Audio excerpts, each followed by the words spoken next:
Today we will talk about the most naughty woman in history. She put his slaves in such a terrible situation that it is difficult for me to imagine. Let's start the video soon. For our videos to be continuous, please support us by clicking like the video and subscribe to the channel. Mary Delphine LaLaurie, born in Macquart, representative of American knowledge, more famous as Madame LaLaurie. Delphine LaLaurie was representative of American knowledge of the early 19th century and was the image of life that matched her position in her mansion. In the service were the slaves, who later, at the will of the mistress, became the subject of death torture and experiments. Mary Delphine McCarthy was born into the family of a rich laborer Bartolome Louis McCarthy and Mary Jean Lavable. In addition to her, there were 4 other children in the family.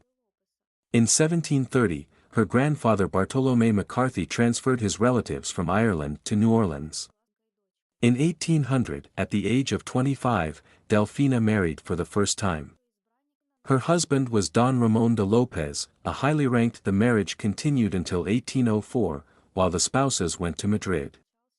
Don Ramon died in Havana, not reaching Spain.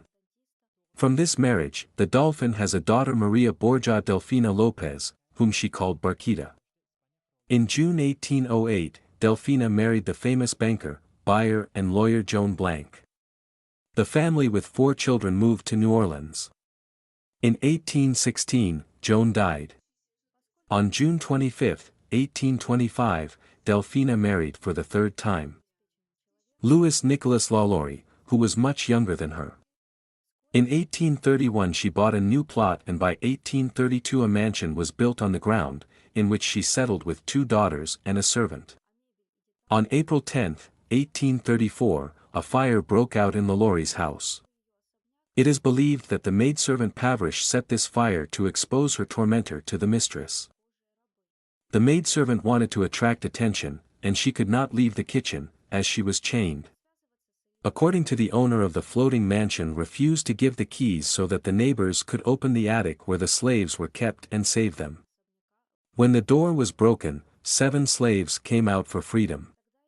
As reported by the newspaper, the slaves of Madame LaLaurie were terribly deformed. Their necks were stretched out, some had no limbs. One of the slaves had a stick sticking out of his head, which LaLaurie wanted to stir his brains. One of the slaves was put on an iron collar with spikes. The old woman got a very deep wound on her head and turned out to be too weak to be able to walk. When the news of the cruelty of LaLaurie spread around the city, a furious crowd broke into her residence on Roller Street and crushed her. Sheriff and police officers drove the crowd away, but LaLaurie's house was seriously injured by then. Exiled slaves were taken to a local prison where anyone could look at them. According to reports, about 4,000 people wanted to see poor prisoners hurt. She got into a carriage and arrived at the embankment, where she secretly went to the Shakuna, heading to the Mobile, the state of Alabama, and then to Paris. The circumstances of her death are not entirely clear.